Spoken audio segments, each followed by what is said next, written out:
une nouvelle vidéo sur le chapitre sur les lois discrètes usuelles. Dans celle-ci, nous allons aborder les lois dites binomiales.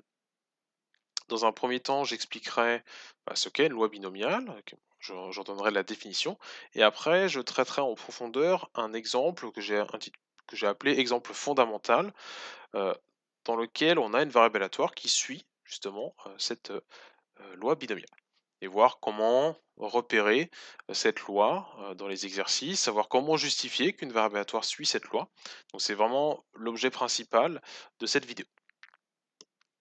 Alors, commençons par la définition. Alors, pour une loi binomiale, on a besoin de deux paramètres qui sont un entier naturel non nul qui ici s'appelle n et un réel compris entre 0 et 1 qui s'appelle ici p. On va dire que x suit la loi binomiale de paramètres n et p si x a pour support l'ensemble des entiers de 0 à n, et si, pour n'importe quel cas dans le support, la probabilité que grand X soit égal à k est égale à k parmi n fois, fois p puissance k fois 1 moins p puissance n moins k. Donc on voit déjà que l'expression de cette probabilité n'est pas évidente, il y a nos deux paramètres n et p qui apparaissent, il y a un coefficient binomial qui apparaît, et bon, on a quand même euh, un produit de trois facteurs. Donc, ça n'a rien d'évident. Si on compare avec ce qu'on a vu dans la vidéo précédente avec la loi uniforme, qui était assez simple à comprendre, là, ça l'est beaucoup. Donc justement, le but de cette vidéo est d'essayer de comprendre pourquoi, dans quel cas on a une variable aléatoire qui suit cette loi, et de comprendre d'où vient ce coefficient binomial. Alors justement, commençons par l'exemple fondamental. Avant de traiter cet exemple, je vais faire un demi-rappel, parce que c'est des choses qui sont parfois vues au lycée, et que vous avez peut-être déjà lu dans le polycopier. C'est ce qu'on appelle une épreuve de Bernoulli. Donc je vais rappeler ce qu'est une épreuve de Bernoulli. Alors, une épreuve de Bernoulli, c'est une expérience aléatoire qui n'a que deux issues, qui a exactement deux issues. Donc l'exemple le plus simple, c'est l'exemple d'un lancer de pièces. Quand on lance une pièce, il y a deux issues possibles, pile, face. Voilà ce qu'est une épreuve de Bernoulli. Alors autre précision sur le vocabulaire lié à une épreuve de Bernoulli, les deux issues, très souvent, on va les appeler succès et échec. Alors, enfin attention, les termes de succès et échec en général sont plutôt le terme de succès est plutôt positif et le terme d'échec a plutôt une connotation négative. Dans les exercices, ce ne sera pas forcément le cas. Parfois, en fait, succès et échec, c'est vraiment des termes assez génériques. Vous allez voir que parfois dans un exercice, le fait que quelqu'un perde un jeu, on va considérer que c'est un succès. Non, voilà, donc il faut faire attention, c'est ne pas se dire que ouais, le succès c'est forcément positif, l'échec est forcément négatif. C'est juste les noms qu'on donne à ces deux issues de l'épreuve de Bernoulli. Alors, revenons à la loi binomiale. Alors, on va considérer une expérience aléatoire qui revient à répéter n épreuves de Bernoulli. Donc, on répète n fois, on a une succession de n épreuves de Bernoulli, donc on répète n fois une expérience aléatoire qui n'a que deux issues. Donc notre expérience aléatoire est une répétition de n épreuves de Bernoulli qui sont supposées mutuellement indépendantes et qui ont toutes la même probabilité de succès P. Donc la probabilité de succès, c'est la probabilité de l'événement appelé succès. Alors, si on appelle x, si on définit une variable aléatoire x qui est le nombre de succès sur les n épreuves, alors x suit la loi binomiale de paramètres n et p. Alors, ce qui est ici, c'est vraiment très important, c'est vraiment ce qu'il y a de plus important dans cette vidéo. Alors, parce que ça nous donne un moyen de repérer une loi binomiale. Voilà, si vous avez ce genre de situation dans un exercice, vous devez tout de suite vous dire: «Ah oui, là, ça correspond à l'exemple qu'on a vu dans le cours, à l'exemple fondamental qu'on a vu dans le cours, ou ça n'y correspond pas, pour telle ou telle raison». Donc il faut, encore une fois, savoir repérer quand une variable aléatoire suit une loi binomiale, et savoir aussi en trouver les paramètres, et il faut aussi savoir l'expliquer. Donc les deux vont un petit peu ensemble. Alors comment le justifier? En fait, pour le justifier, les arguments importants sont ceux qui sont soulignés en rouge. Donc il y a plein de manières de justifier qu'une variable aléatoire suit une loi binomiale. Donc il y a beaucoup de formulations qui reviennent quasiment toujours à la même chose. Même s'il y a plusieurs formulations différentes, il y a quand même des points communs. Il y a toujours quatre arguments Donc il faut bien retenir qu'il y a 4 arguments très importants qui doivent forcément apparaître pour justifier qu'une variable aléatoire suit une loi binomiale. Si vous en oubliez un des 4, bah, ça sera compté comme faux.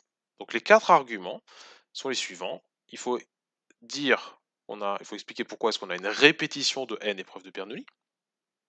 Donc ici c'est le cas. Il faut dire qu'on a une répétition ou une succession de n épreuves de Bernoulli. Il faut rappeler qu'elles sont mutuellement indépendantes.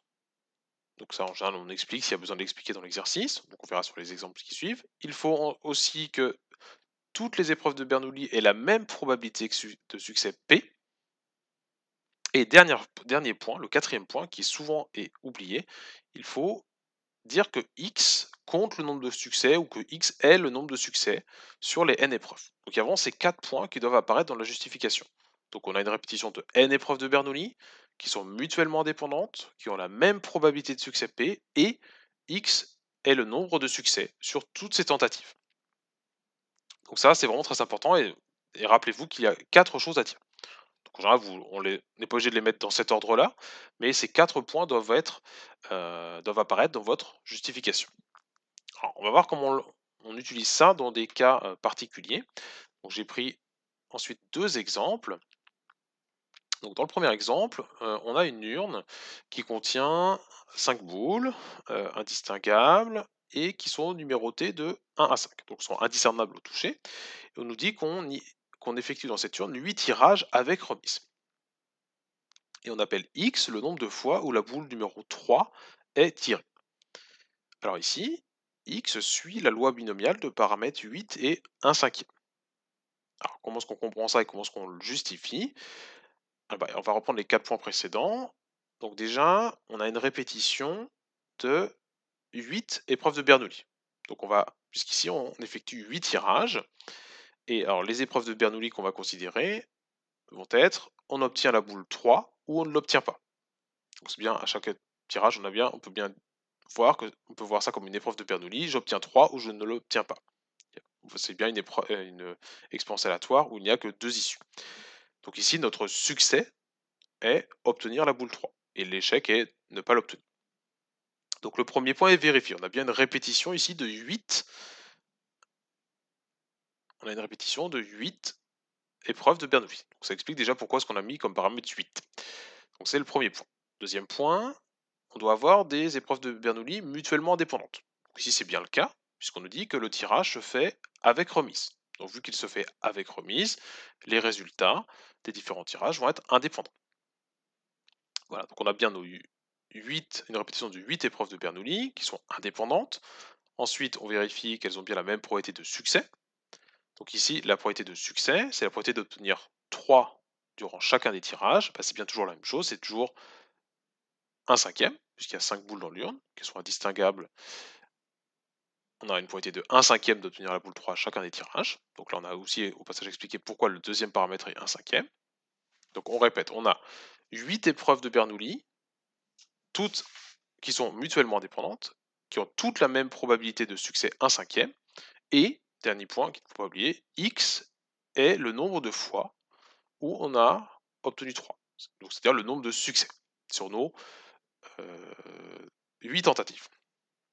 Voilà, donc les 4 points étaient bien vérifiés. Et c'est ce qu'il faut dire, c'est ce qu'il faut écrire dans une copie pour le justifier. Alors, ensuite, deuxième exemple, assez similaire. Cette fois-ci, on lance 3 fois un dé équilibré à 6 faces, et on appelle y le nombre de résultats pairs qu'on a obtenus sur ces 3 lancers. Ici, y va suivre la loi binomiale de paramètres 3 et 1 demi. Pourquoi cela? Parce que on répète 3 fois une épreuve de Bernoulli. Donc ici, l'épreuve de Bernoulli va être on obtient un résultat pair ou on n'obtient pas un résultat pair. Donc on répète 3 fois une épreuve de Bernoulli. Ces épreuves de Bernoulli sont indépendantes. Donc on sait que lorsqu'on lance plusieurs fois un dé équilibré, les résultats obtenus sont indépendants. Donc on répète 3 fois une épreuve de Bernoulli de manière indépendante. La probabilité de succès, c'est-à-dire la probabilité d'obtenir un nombre pair, est toujours la même, c'est toujours 1 demi. Quel que soit le lancer, on a une probabilité 1 demi d'obtenir un résultat pair. Et dernier point, y compte le nombre de fois où on a obtenu un résultat pair sur ces 3 lancers. Donc à nouveau, les 4 points vus dans l'exemple précédent, dans l'exemple fondamental précédent, sont bien vérifiés. Et voilà ce qu'il faut dire, écrire sur une copie. Il ne faut pas oublier ces 4 points. Donc retenez, déjà, si vous retenez qu'il y a 4 points à donner, c'est ça va bien beaucoup vous aider. Donc il y a 4 points, 4 choses à justifier. On n'est pas obligé de les justifier dans l'ordre que j'ai donné ici, mais ces 4 points doivent être justifiés. On peut tout faire en une phrase ou en plusieurs phrases, ou parfois il y a des choses plus ou moins compliquées à expliquer. Mais très souvent, on s'en sort avec 2 ou 3 phrases. Et il ne faut pas oublier de il faut mettre en évidence ces 4 points. Donc il faut bien qu'ils apparaissent dans votre rédaction, le mieux c'est même de les souligner. Donc voilà pour ces 2 exemples particuliers de l'exemple fondamental. Alors maintenant, on va passer à une partie qui est moins importante. Donc la partie vraiment importante de cette vidéo, c'était cet exemple fondamental et les 2 petits exemples qu'on a fait juste après. Donc il y a d'autres exemples dans le cours. On va passer à une partie un peu moins importante, mais bah, c'est bien de si vous comprenez ce qui est dit là, c'est quand même plutôt, bien, même si c'est pas le but principal de cette vidéo. Alors, à quoi va-t-on s'intéresser maintenant? Alors, si, vous êtes un petit peu curieux, vous devez vous dire, donc là on a défini, on a dit voilà ce qu'était une loi binomiale, on a donné la définition. La probabilité que x soit égal à k était un petit peu compliquée.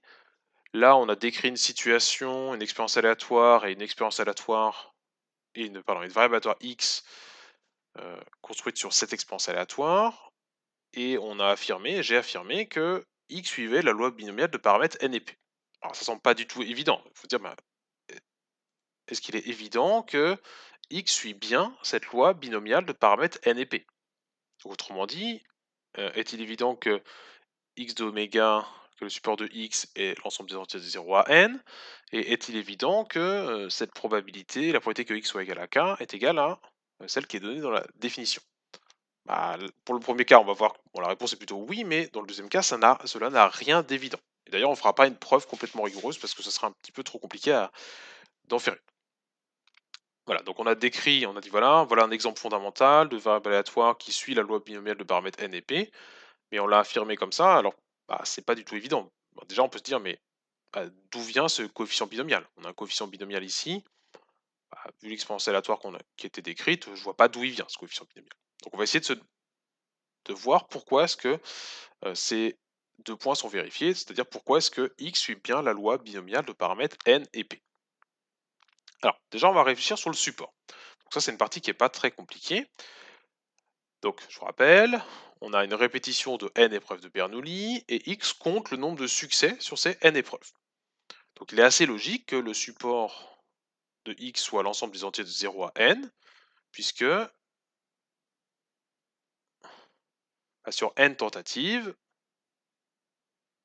on peut avoir de 0 à n succès. On peut avoir de 0 à n succès. On peut très bien avoir que des échecs, c'est-à-dire 0 succès. On peut avoir peut-être un seul succès, seulement 2 succès, ou bah, tout au bout, n succès sur n tentatives. Donc le support, c'est pas très compliqué de comprendre pourquoi est-ce que c'est bien 0n. Ce qui est compliqué par contre, c'est bah, la deuxième partie, ce qui est ici. Ce qui est compliqué, c'est de voir pourquoi est-ce que si on prend un entier k, je ne l'ai pas rappelé ici, si on prend k qui est dans le support, c'est-à-dire un entier entre 0 et n, pourquoi est-ce que la probabilité que grand X soit égal à k, c'est-à-dire la probabilité qu'il y ait exactement k succès, pourquoi est-ce que cette probabilité est égale à cette formule un peu compliquée qui est à côté? Alors, avant d'essayer de comprendre pourquoi cette formule, en tout cas d'essayer de se persuader que cette formule est assez logique, on va essayer de voir ce qui se passe dans un cas particulier. Donc on va regarder ce qui se passe si on a seulement 3 épreuves, c'est-à-dire si on prend n égale 3. On va essayer de calculer les différentes probabilités et d'essayer de comprendre. Alors, donc par exemple, si n égale 3, si on a n égale 3, c'est-à-dire une répétition de 3 épreuves de Bernoulli, bah, l'événement x égale 0, c'est l'événement, on a eu 0 succès, c'est-à-dire que des échecs. Donc je vais l'écrire sous cette forme-là. Donc je veux pas. Donc ce que j'appelle l'événement S1, c'est l'événement succès à l'épreuve 1, S2 c'est succès à l'épreuve 2, etc. Donc l'événement x égale 0, bah, c'est un échec, bah, ou pas de succès, et pas de succès, et pas de succès. Donc dans ce cas-là, bah, il est facile de calculer la probabilité que x soit égal à 0, puisque bah, du coup ça va être la probabilité de cette intersection, mais on a supposé que ces trois événements étaient indépendants. Donc on va trouver bah, la probabilité de S1 bar fois la probabilité de S2 bar fois la probabilité de S3 bar. Mais il se trouve, et c'est une autre hypothèse de notre exemple fondamental, que à chaque épreuve de Bernoulli, on a la même probabilité de succès ou la même probabilité d'échec. Donc cette probabilité, bah, c'est 1 moins p au cube. C'est 1 moins p fois 1 moins p fois 1 moins p fois 1 moins p. Puisque la probabilité de succès est p, on en déduit que la probabilité d'échec est 1 moins p. Alors, donc cette probabilité de l'événement x égale 0 n'est pas très compliquée à calculer. Donc on a trouvé 1 moins p au cube. Alors ce qui va être intéressant, c'est de voir que bah, ça c'est la même chose que 0 parmi 3 fois p puissance 0, 1 moins p puissance 3 moins 0. Donc je vous laisse vérifier pourquoi c'est bien la même chose que ce qui est là. Parce que c'est ça qu'on veut démontrer au final. Alors, avant de passer à l'événement x égale 1, qui est un peu plus compliqué à déterminer, on va s'intéresser à l'événement x égale 3. Bah, l'événement x égale 3, c'est l'événement, il y a exactement 3 succès sur les 3 tentatives, donc ça veut dire qu'on a eu un succès, et un succès, et un succès. Et au final, bah, il n'est pas compliqué de voir que la probabilité de cet événement est p au cube. À nouveau, en utilisant l'indépendance de ces 3 événements, et des événements S1, S2 et S3, et le fait qu'ils ont tous la même probabilité P. Donc la probabilité que x soit égal à 3 est de P au cube, et ça, bah, à nouveau, c'est pas compliqué de voir que c'est 3 parmi 3, P puissance 3, 1 moins P puissance 3 moins 3. Donc ça colle bien à ce qu'on est censé obtenir. Donc voilà pour ces deux premières probabilités. Donc ici on a 4 probabilités à calculer, puisque vu qu'on a choisi n égale 3, le support est l'ensemble des entiers de 0 à 3. Ah, voilà pour les probabilités de ces deux premiers événements. Alors, on va s'attarder un peu plus sur les autres, parce qu'ils sont un peu plus compliqués à obtenir, ces événements, à décrire, et leurs probabilités sont plus compliquées à obtenir. Et surtout, ce qui est important, c'est que les arguments qu'on va utiliser là vont nous permettre de bien comprendre ce qui se passe dans le cas général. Alors, on va commencer par l'événement grand X égale 1. C'est-à-dire l'événement, on a eu un succès sur les 3 tentatives. Alors là, c'est pas très compliqué de voir que bah, pour obtenir un succès sur les 3 tentatives, bah, il y a plusieurs possibilités. Soit l'unique succès était en première position lors de la première épreuve de Bernoulli, soit il était en deuxième position, soit en troisième. Donc on voit qu'il n'y a que 3 possibilités pour cet unique succès. Donc on sait que sur les 3 tentatives, il y a eu un seul succès. Donc les deux autres se sont soldés par des échecs. Et on voit qu'il n'y a que 3 possibilités. Donc l'événement x égale 1 est la réunion de 3 événements. Et il se trouve, donc là on utilise des arguments assez standards qu'on a déjà utilisés dans beaucoup d'exercices. Il se trouve que les 3 événements de la réunion au-dessus sont incompatibles de ces deux.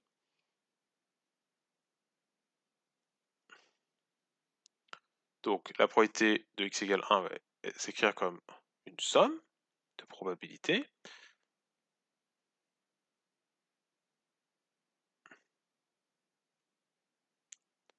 Et ensuite, bah, comme on l'a dit dans les deux calculs précédents, on va pouvoir utiliser de l'indépendance.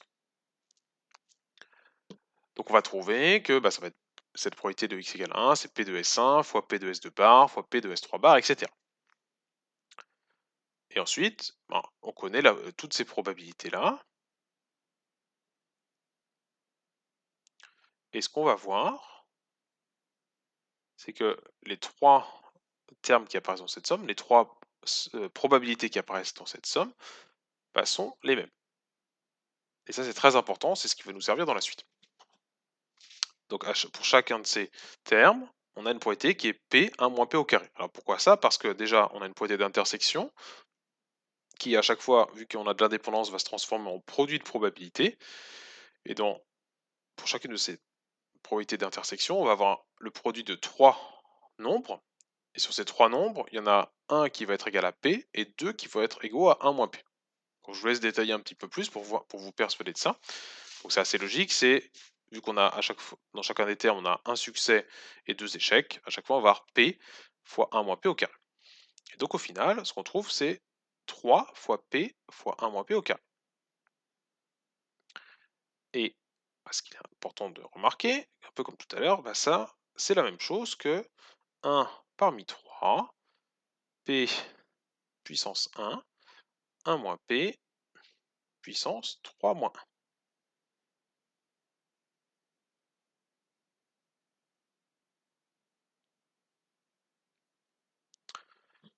Voilà, donc dans ce cas-là, on a bien un calcul qui est cohérent avec la formule qu'on est censé obtenir.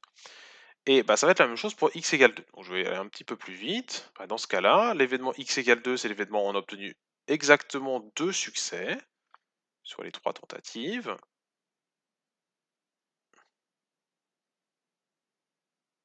Donc on peut voir, on va essayer d'énumérer toutes les possibilités. À nouveau, donc ici ce ne sera pas toujours le cas, mais ici c'est comme tout à l'heure, il n'y a que 3 possibilités. Donc on a 2 succès à placer parmi les 3 tentatives. Donc soit les 2 succès sont aux 2 premières places, soit aux 2 dernières places, soit à la première et à la dernière place. Donc on peut voir aussi les choses autrement. On peut dire plutôt que de placer les succès, je vais placer l'unique échec. Et donc dans ce cas-là, comme tout à l'heure, on va avoir une somme de 3 termes. Pour la probabilité, on va avoir une somme de 3 termes qui vont être tous égaux à p carré 1 moins p. Donc ça va faire 3 fois p carré 1 moins p. Et là, comme pour les autres exemples, il est important de voir que ça c'est bien la même chose que 2 parmi 3, p puissance 2, 1 moins p puissance 3 moins 2. Donc ce qu'on vient de faire avec tous ces calculs, donc on vient de vérifier que dans le cas particulier où n égale 3, on a bien que p de x égale k est égal à k parmi n, p puissance k fois 1 moins p puissance n moins k, avec n égale 3. Donc on a calculé 4 probabilités, pour ces 4 probabilités, on a bien quelque chose de cohérent avec la formule générale. Donc on vient bien de démontrer dans le cas particulier que x suit la loi binomiale de paramètres p et 3. Alors, pourquoi est-ce que j'ai fait cet exemple, ce cas particulier? En fait, ce qu'on a fait dans le cas particulier, bon déjà, ça utilise beaucoup d'arguments importants sur les calculs de probabilité, de l'incompatibilité, de l'indépendance, et surtout, ça permet de comprendre ce qui se passe dans le cas général. Donc on va revenir au cas général. Alors, pour le cas général, donc on veut trouver la probabilité de l'événement grand X égale K. Alors, on va pas faire une preuve rigoureuse, parce que c'est un peu compliqué de bien écrire les choses. Je veux juste que vous compreniez en fait d'où vient le coefficient binomial dans cette loi binomiale. Alors, l'événement x égale k, en fait, on peut l'écrire comme la réunion de k parmi n événements qui sont 2 à 2 incompatibles et qui ont tous la même probabilité, qui est p puissance k fois 1 moins p puissance n moins k. Exactement comme on l'a vu dans le cas particulier. Donc si on revient tout à l'heure à ce qu'on a vu tout à l'heure, par exemple l'événement x égale 1, on l'a écrit comme la réunion de 3 événements 2 à 2 incompatibles qui avaient tous la même probabilité. Pareil pour l'événement x égale 2. Alors, il y a deux choses à comprendre ici. Donc je vais commencer par le deuxième point. Alors, le fait qu'ils aient tous la... Alors je vais faire des choses dans l'ordre plutôt. Donc x égale k, c'est l'événement, on obtient exactement k succès. Et on peut faire ce qu'on a fait dans l'exemple précédent, dans le cas particulier précédent, c'est-à-dire on va essayer d'énumérer toutes les possibilités dans lesquelles on a exactement k succès sur les n tentatives. En fait, il y a k parmi n façons d'avoir k succès sur n tentatives. Alors pourquoi? Alors c'est ce qui est expliqué en vert en dessous. En fait, on a n tentatives et on cherche à placer k succès sur les n tentatives. Et ça, on a vu dans le chapitre sur les coefficients binomiaux que alors, il y a k parmi n façons de choisir k succès parmi n tentatives. Et c'est ce qu'on a fait finalement avant dans un cas beaucoup plus simple. Quand on a cherché à déterminer l'événement x égale 1, bah, on a regardé, on a énuméré toutes les possibilités pour euh, placer un seul succès sur les 3 tentatives. Donc là, on a même énuméré toutes les possibilités, mais en fait, il y en a une parmi 3. Il y a une façon, il y a un parmi 3 possibilités pour avoir un succès sur 3 tentatives. Et ici, on les a toutes énumérées. Donc, dans le cas général, il y a k parmi n façons d'avoir k succès sur n tentatives.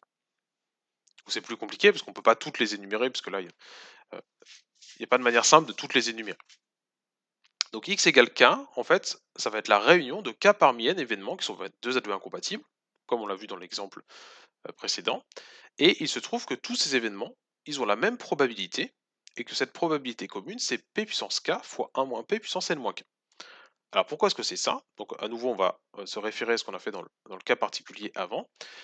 En fait, chacun des événements dans la réunion va s'écrire comme une intersection d'événements qui sont indépendants.